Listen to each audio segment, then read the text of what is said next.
Briahna, what's on your radar? Well, today I'm asking, what really caused the baby formula shortage?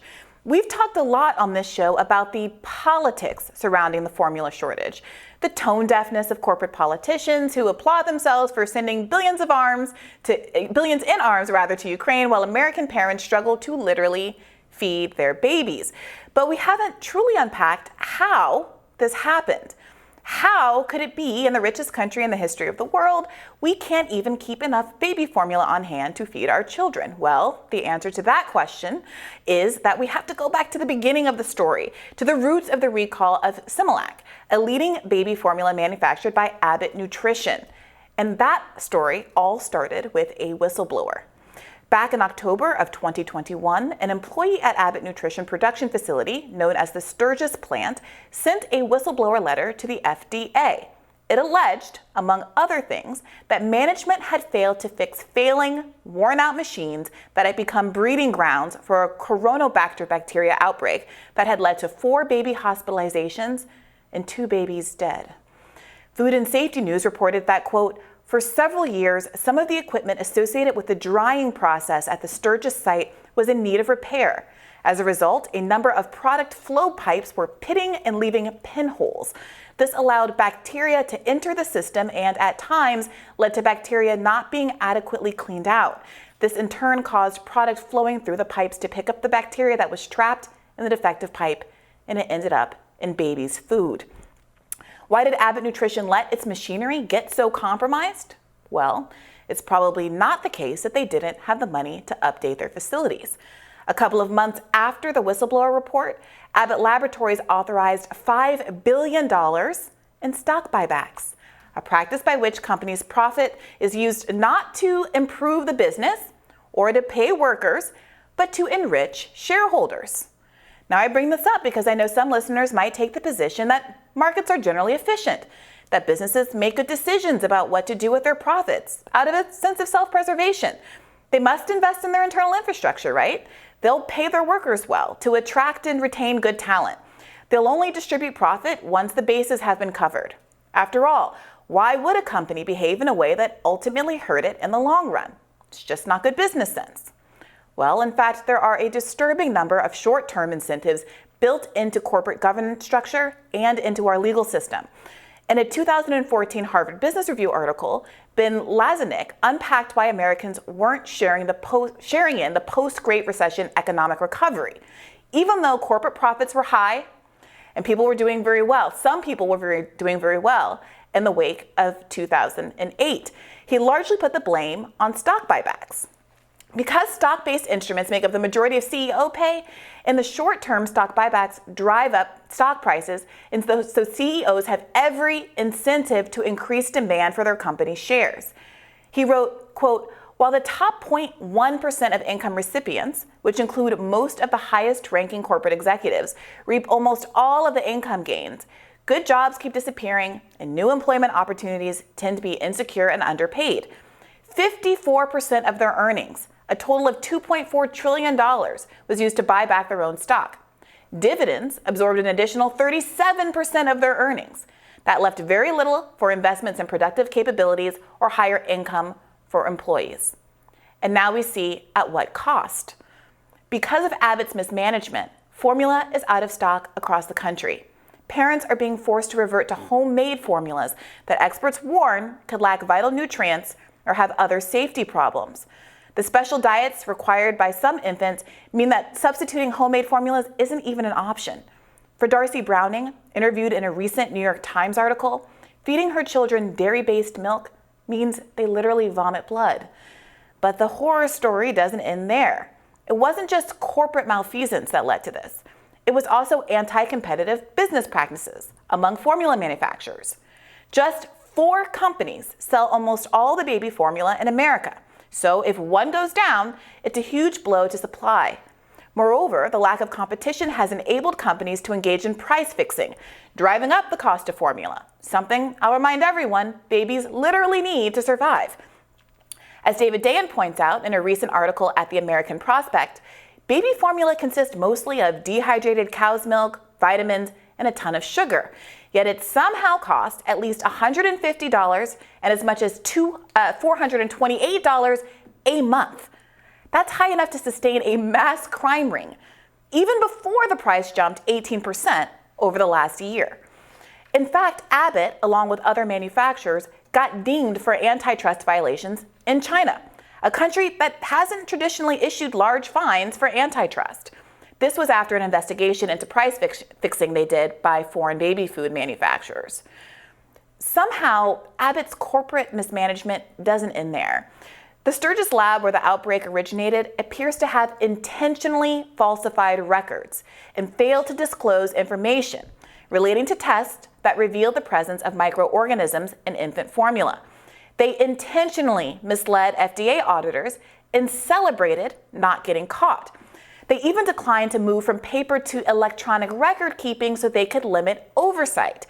Moreover, the whistleblower said he repeatedly raised concerns about plant safety with management, and his concerns were brushed away as petty. He was ultimately fired for his trouble. Now, Abbott isn't the only weak link here. After all, the FDA did miss Abbott's negligence during their audit, and they've rightly been criticized for how long it took them to react to the whistleblower report in the first place. They didn't even interview the whistleblower for 2 months.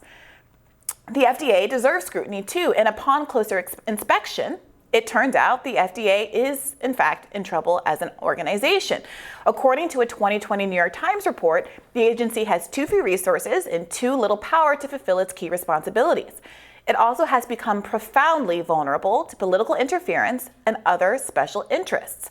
There's a revolving door between FDA staffers and the industries they're tasked with policing.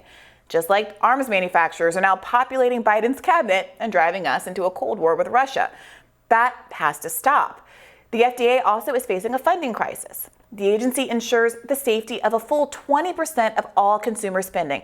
Think about that for a second. 20% of everything you buy has been safety checked by the FDA. But its relatively stagnant budget has not been able to keep up with increased production, especially growing imports from countries like China.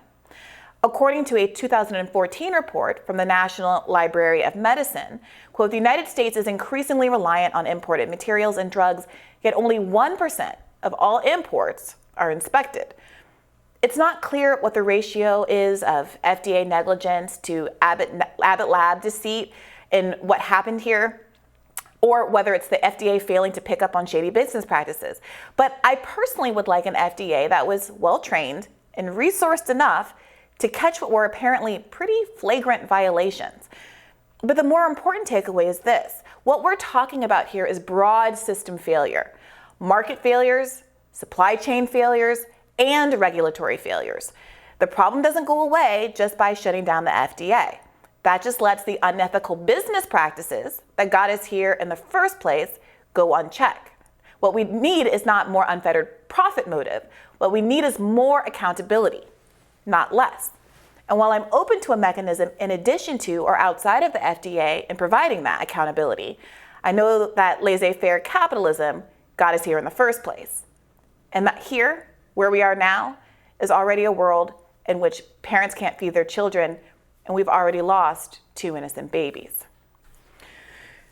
So, I was driven to check this out because I felt like you were making a couple of good points the other day when we talked about this after your radar. And when I dug into this, I got to confess, I wasn't surprised to see that at the root of this was, at the end of the day, a lot of corporate mismanagement. What do you make of that? Well, it doesn't. You said at one point in your radar, somehow cost. How could this cost so much to make this? Well, the regulatory compliance costs are very high. You can't just get into if I want to start a competing baby formula company, I'm probably not going to be able to do it because, this is not an idea. You're absolutely right that I'm sure there's terrible corporate collusion between the regulator. That revolving door you're referring to is a massive problem. People staffing companies like Abbott go into the FDA and back and forth, and so that the regulatory regime is most favorable to already large companies, because you're right, they do want to keep the price high. They don't want to face actual competition. They use the government to make sure they don't. Again, I said this during my radar the other day, I would love, the European formula should be able to be imported here. The FDA doesn't allow that. I'm sure the baby formula companies we have here also don't want European formula imported because they want you're right, they want a monopoly. Not quite. I mean, they were all price colluding. It was a number of foreign companies that were all price colluding. The one organization, Robbie, that exists to prevent that kind of collusion is the government. It's our antitrust wing, which is also not empowered sufficiently, or then there's not enough political will behind it to do what it needs to do because of the lobbying power of these industries to keep them from doing so. But in the radar, Robbie, I pointed out several actual concrete reasons, not abstractions, why the prices are so high. It is cost fixing. It also isn't too high to fix what needed to be done, as evidenced by the enormous amount of money, $5 billion in profit, that they chose to disperse to shareholders to drive up their prices so that CEO pay can go up, instead of fixing the equipment on their lab that resulted in this crisis in the death of 2 children. Sure. So we don't have to look to, I think it's the regulatory. What about the fact of the matter that outside of the regulatory framework, these businesses are choosing to behave in ways that drive up personal profit in the short term at the cost of literal lives for the rest of our community in the long term? Right, but my solution to that is to subject these companies to the robust kind of competition that would happen if you had more people in the baby formula making market. And how are we going to increase competition? Are we going to fully fund and grow our antitrust department? Because laissez-faire capitalism doesn't lead to competition; it leads to price fixing. But the antitrust department, you create and often have a situation where it's not where it is benefiting the major players in the market to have this kind of thing because they stop competing. I mean, this is why Walmart loves minimum wage. They want high minimum wage because they know it shuts down all the mom and pop stores that can't afford to pay their employees more. Walmart can afford it. First of all, Walmart does not love minimum wage. Walmart, they do. They've endorsed it over and over again. Walmart fought it tooth and nail. They had a very adversarial relationship with Bernie Sanders. There was this moment, I believe, in 2019 when he went to a board meeting, and it was a very tense back and forth. That is not an accurate characterization of what's going on there with the minimum wage. But the point of the matter is, Robbie, look, I included some criticism of the FDA in here because I think it's right that oftentimes there are significant flaws in regulatory agencies. But to me, it's what is really clear is that the only agencies, the only checks and balances for which there's an accountability, and the only checks and balances that exist at all in some cases when we're talking about how to prevent anti-competitive business practices are the government. Even if you believe in a limited role of government, it seems to me that this is exactly the role it should play, to keep corporations from being able to do things that are anti-competitive, anti-capitalistic, driving smaller competitors out of the market, coordinating together to drive up the cost of something that's very easy to make, cheap to make, and an essential need. It's easy to make. We can just let other people make it, and then they can't charge that much. No. If you read the report, which I recommend everybody do, the Food and Nutrition report, they make it very clear that it is not safe for most people to be making their own baby formula. One, it's very difficult to get the nutritional balance you need that mimics what's in breast milk. And to the point of breast milk, I know that some people have been saying everybody should just breastfeed. Obviously, if you can, that's great, but everybody can't. And in fact, there have been huge lobbying efforts to our own State Department not to threaten sanctions on countries that have a breast is best message because our own corporate lobbyists want to protect the market around. But don't you, absolutely, based on what you're saying though, don't you think, right, the big corporations that have an intimate relationship with the government, and they're saying, this is a very difficult product. Only we can be trusted to make it, and absolutely, it needs to be tightly regulated, and we're the only ones that can do it. And don't you see? Maybe they're lying about that. Maybe they're saying that in order to protect their. There is definitely a balance. I'm gonna acknowledge there is a skepticism that everyone should bring to all of these conversations. I read enough in the preparation of this that I feel pretty confident about the overwhelming scientific consensus around formula, being that if I had a child, I would prefer not to rely on mixing up powders and chemicals and nutrients in my kitchen. I mean, there are people whose kids have real health concerns that they can't drink anything with a dairy base or they will bleed out. The New York Times article that's from yesterday, I think people should read and see what the real exigency of the situation is. There are storage issues, there are preservative issues. Babies are very sensitive in a very vulnerable population, so that is the case. But what I'm only pushing back on, I don't disagree with your critique of government in large part, but the idea that The problem is a collusion between government and the private sector. That is literally, definitionally, what fascism is, when we have that kind of corporate takeover, that courtocracy. Your solution to that seems to be to get rid of the government part and let the businesses do whatever they want. It seems to me that you can easily identify flaws in both factions and that you have to address both at the same time and not just let one or the other go laissez-faire. I mean, life is frustrating. You're damned if you do, damned if you don't. No. But I need to call out the problems that I see with excessive, or the ways in which excessive regulation can actually be in the interests of the big players, because it hurts smaller upstart competitors more. Well, I'd be interested to maybe hear, this is not a perfect case of that, but you see that phenomenon. I agree that happens sometimes. I look forward to a radar from you on that subject coming up soon. But up next, Congresswoman Katie Porter is reportedly concerned her Democratic colleagues don't share her interest in connecting to working Americans, especially on the issue of inflation. Stay tuned.